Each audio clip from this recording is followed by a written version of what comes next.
Hello everyone, সকলোকে স্বাগতম জনাইছো আজি আমাৰ এটি নতুন ভিডিঅ' লৈ আৰু এই ভিডিঅ'টো হৈছে এটি কবিতা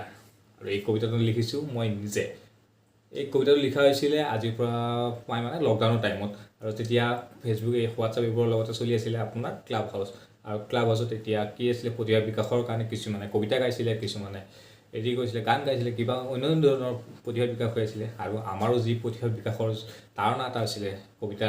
লিখা এটা অভ্যাস আছিল সৰু সুৰা সো তাকে কবিতা লিখি কিনে পাঠ কৰিছিলোঁ আৰু সেই কবিতাটোকে মই আজি পাঠ কৰিব চেষ্টা কৰিছোঁ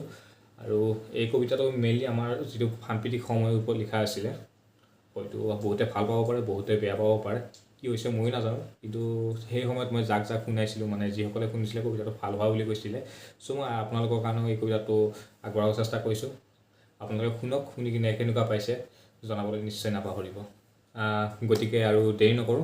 নকৰি পাঠ কৰিব লৈছোঁ কবিতাটো কিন্তু কবিতাটোৰ কোনো ধৰণৰ শিৰোনাম নাই মানে তেতিয়াও শিৰোনাম দিয়া নাছিলোঁ আৰু আজিও নতুনকৈ শিৰোনাম দি লোৱা নহ'ল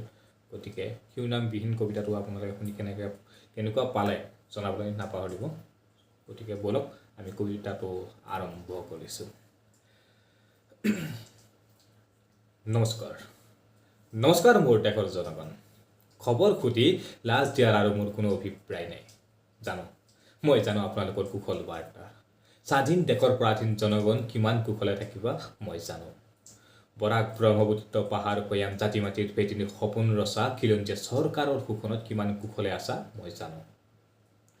উফাই ডাং মৰা নেতাৰ ভাষণত 500 টকা জেপত লৈ ৰ'দত চট ফৰাই থকা জনতা জানো তোমালোকৰ কুশল বাৰ্তা পথাৰ এৰি হিতাধিকাৰী হোৱা জনতাক পেটত গামোচা বান্ধি আকৌ চিঞৰি দিয়া আমাৰ নেতা জিন্দাবাদ কিমান লাঞ্ছিত হবা কিমান আত্মহত্যা কৰিবা কিমান প্ৰতিবাদ কৰিবা মোক মোৰ অধিকাৰ দে মোক মোৰ পথাৰ ঘূৰাই দে মোক মোৰ বেয়া দিন ঘূৰাই দে আৰু কিমান চিঞৰিবা কোৱা আৰু কিমান চিঞৰিবা সালা ৰঙা লাইট চাইৰেন বজাই তোমাৰ নেতা বিলাসী গাড়ীত যায় দিছপুৰৰ মজনুদৰ ৰাজভোগ খাব আৰু জনগণ এসাঁজ ভাতৰ বাবে হাহাকাৰ কৰি ফুৰিছা কিমান নিজৰ বিবেকক বন্ধকত ৰাখিবা কেতিয়া জাগি উঠিবা কুম্ভকৰ্ণ জাত কেতিয়া সম্ভেদ ঘূৰাই পাবা যে এই দেশৰ ৰজাত তোমালোকেই আকৌ কিয় পৰাধীনতাৰ কামেজ পিন্ধি 70 বছৰীয়া স্বাধীনতাক অপমান কৰিছা কিয় অপমান কৰিছা স্বাধীনতা সেনানীক কিয় পাহৰি গৈছা পথৰুঘাটৰ কৃষক আন্দোলন কিয় পাহৰি গৈছা জালিয়ানৱালা বাগ কিয় পাহৰি গৈছা বাপু ভগত সিং নেতাজী কিমান গছকিবা শ্বহীদৰ সমাধি মোৰ দেশৰ জনগণ জাগা সময় থাকোঁতেই জাগি উঠা নহ'লে তোৰ তেজ শুহি পংগু কৰি পেলাব এটি জন্ত মানৱৰ জীৱন লৈ সৃষ্টিকৰ্তাক অপমান কৰিবলৈ এৰা মোৰ দেশৰ জনগণ নিষ্ঠুৰ সময়ে আমাক বৰকৈ পংগু কৰিছে আমাৰ সপোন আমাৰ আশা সকলোবোৰ খাণ্ডৱত কৰি পেলাইছে আমাৰ জীয়াই থকাৰ অধিকাৰ লাহে লাহে অন্ধকাৰ কোঠৰীত আবদ্ধ কৰি পেলাইছে ভৱিষ্যত নিৰাপত্তাবিহীন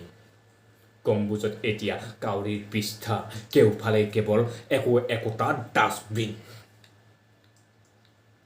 মোৰ দেশৰ জনগণ প্ৰশ্ন কৰিছে জানো শোষণকাৰীক প্ৰতিশ্ৰুতিৰ বন্যাত ৰক্তক্ষয় কিয় হৈছে প্ৰশ্ন কৰিছে জানো বৰমূৰীয়া নেতাক মোৰ অধিকাৰৰ কিয় বেহা হৈছে প্ৰশ্ন কৰিছে জানো ধন্যবাদ যদি আপোনালোকে ভাল পায় তেন্তে মৰম চেনেহ দিব বুলি আশা কৰিলোঁ আজিলৈ ইমানেই ধন্যবাদ